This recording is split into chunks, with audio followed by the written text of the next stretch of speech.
Bonjour et bienvenue sur la première vidéo de la chaîne. Aujourd'hui, on va parler de la répartition de la population mondiale, des contrastes de densité dans le monde et de comment les foyers de peuplement ont émergé.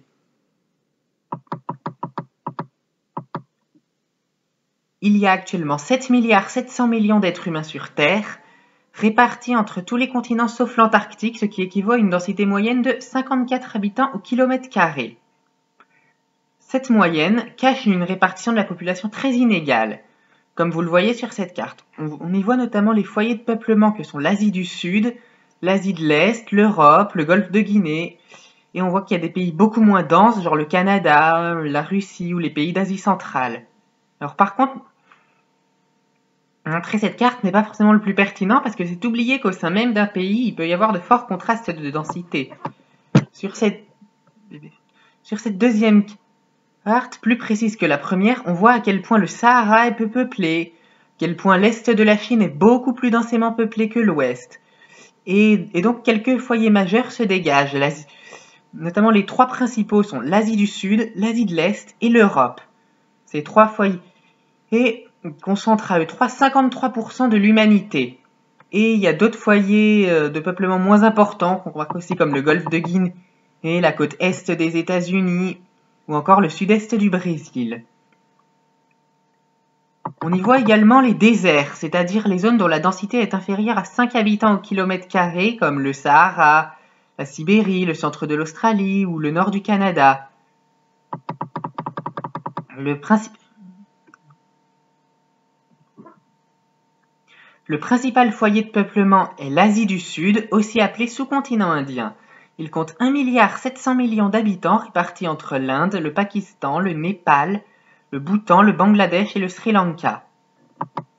Cela ne s'explique pas seulement par les très grandes villes qui s'y trouvent, parce qu'effectivement il y a Mumbai, New Delhi, Calcutta, Dhaka, Karachi, mais aussi par la forte densité de ces campagnes. L'état du Kerala, situé dans le sud de l'Inde, a plus de 800 habitants au kilomètre carré, alors qu'un quart seulement de sa population vit en ville. Et les densités sont encore plus fortes dans le nord de l'Inde. Dans la vallée du Gange, la densité peut atteindre les 2000 habitants au kilomètre carré, et ce n'est pas considéré là-bas comme une densité urbaine.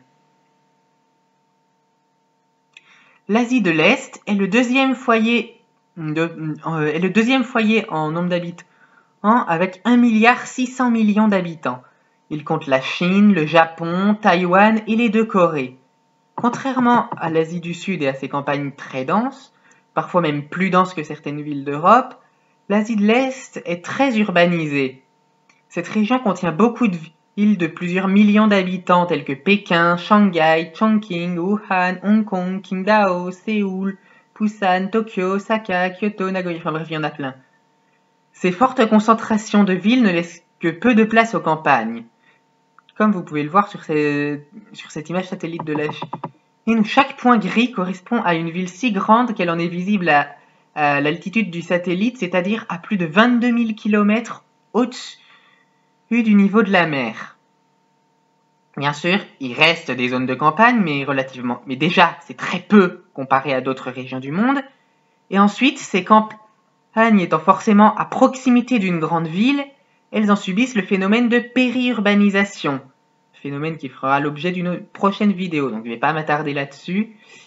Mais voilà, ça veut dire que ces campagnes ont des densités relativement élevées et que grâce à ce phénomène de périurbanisation, donc il n'y a pas vraiment de campagne profonde.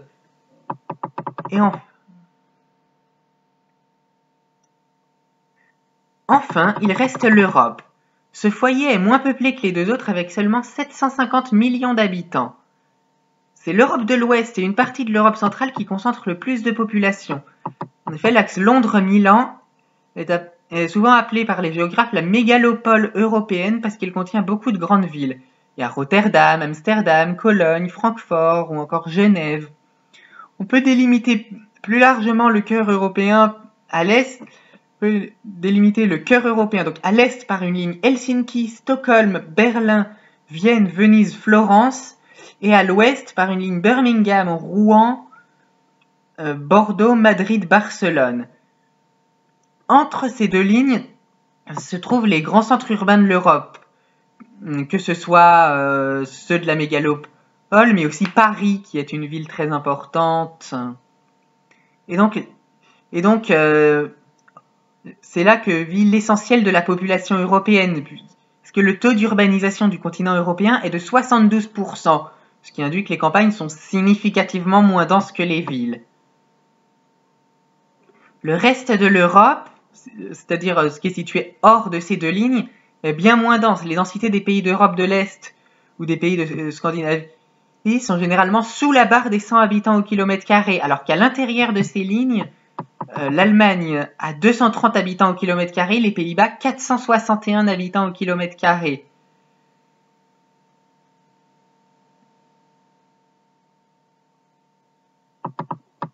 Les 3 foyers qu'on vient de voir regroupent à eux 3 plus de la moitié de l'humanité, mais sont très loin de recouvrir la moitié de la planète. Ils sont même tous les 3 dans l'hémisphère nord. Ainsi, nous allons voir quelles sont les causes de cette inégale répartition. Tout d'abord, il y a des facteurs naturels, dont le principal est le climat. Les régions polaires, par exemple, sont relativement peu peuplées. Alors, c'est pas directement à cause du froid, c'est parce que à ces températures-là, la végétation croît beaucoup plus difficilement, et même dans les régions les plus froides, la végétation disparaît complètement, ce qui rend l'agriculture impossible. Or, faut bien manger, et ça ne fait que peu de temps qu'on est capable d'importer de la nourriture. Avant l'invention des moyens de transport et de conservation, ça a longtemps été impossible. Il fallait être à proximité des sources, des ressources. Et c'est ça qui induit la chute de densité. Au Canada ou en Russie, la principale chute de densité intervient à la limite des 160 jours de gel par an. Et c'est pas un hasard, c'est parce que c'est la limite au-delà de laquelle on ne peut plus cultiver les céréales. Et dans ces régions-là, les littoraux sont généralement beaucoup plus peuplés que l'arrière-pays, parce que la pêche y a été vue par les premiers humains à s'implanter dans ces régions comme une alternative à l'agriculture pour pouvoir se nourrir. Et au-delà du cercle polaire, notamment en Scandinavie, les villes les plus importantes, c'est Tromsø, Hammerfest, qui sont des Longyearbyen, qui sont des villes portuaires.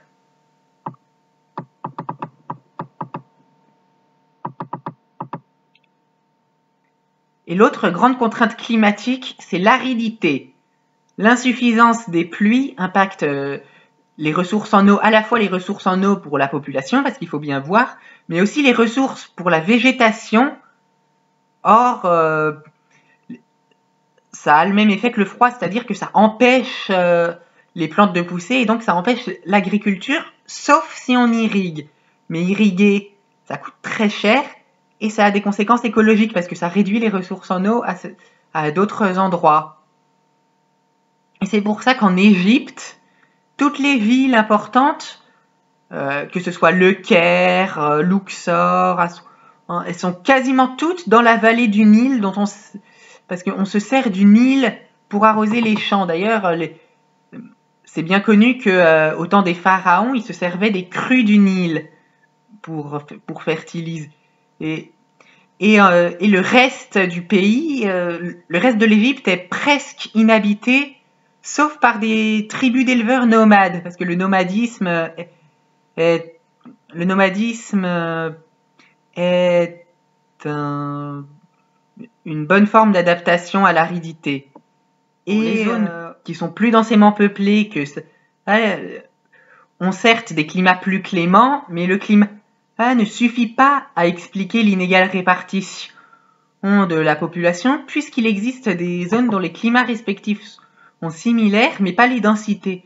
Par exemple, l'Italie et la Nouvelle-Zélande ont à peu près le même climat, mais l'Italie a 195 habitants au kilomètre carré, alors que la Nouvelle-Zélande a seulement 10 habitants au kilomètre carré. Voyons donc, cela veut dire qu'il y a aussi des causes historiques et des causes anthropologiques que nous allons voir.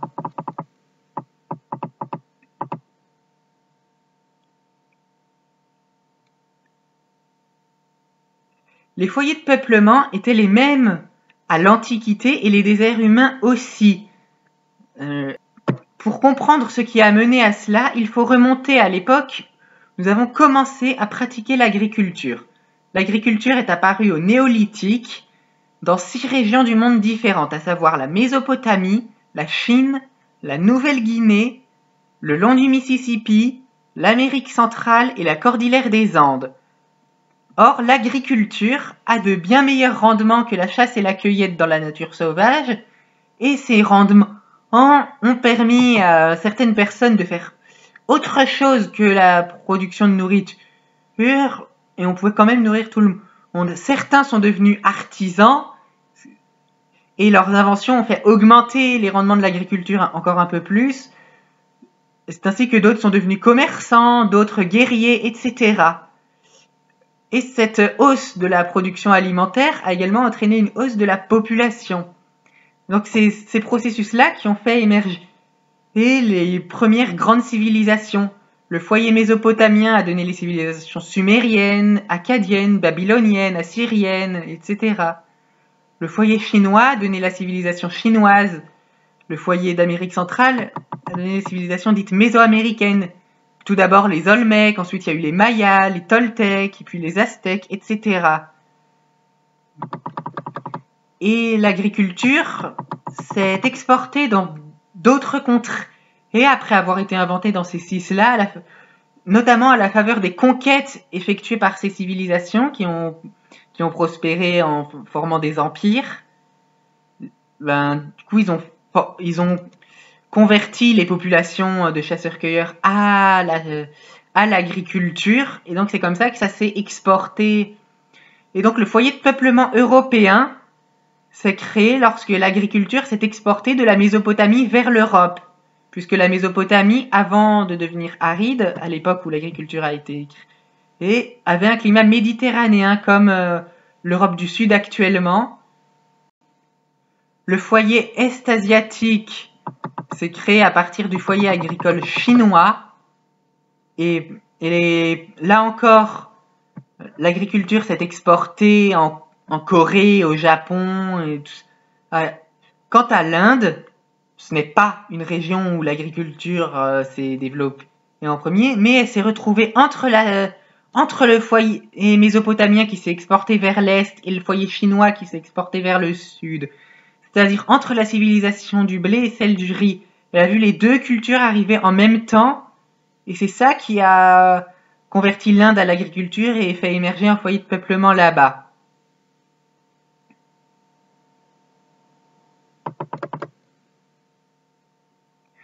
Sur le continent américain, les foyers de peuplement créés par l'agriculture ont largement décliné et fini par disparaître lorsque les Européens ont colonisé, parce qu'ils ont apporté des maladies qui étaient jusqu'alors inconnues des Amérindiens, et en faisant ça, ils ont complètement décimé les populations locales. De plus, l'Amérique, n'étant pas orientée d'est en ouest comme l'Eurasie, mais du nord au sud, ça fait qu'il y a de grandes différences de climat sur le continent américain, ce qui a empêché d'exporter l'agriculture parce qu'on ne peut pas cultiver les mêmes plantes sous différents climats. En Eurasie, ça n'a pas posé problème, mais en Amérique, si. Donc, c'est pour ça qu'il n'y a pas eu d'autres grandes civilisations ailleurs que les Mésoaméricains et les Andins.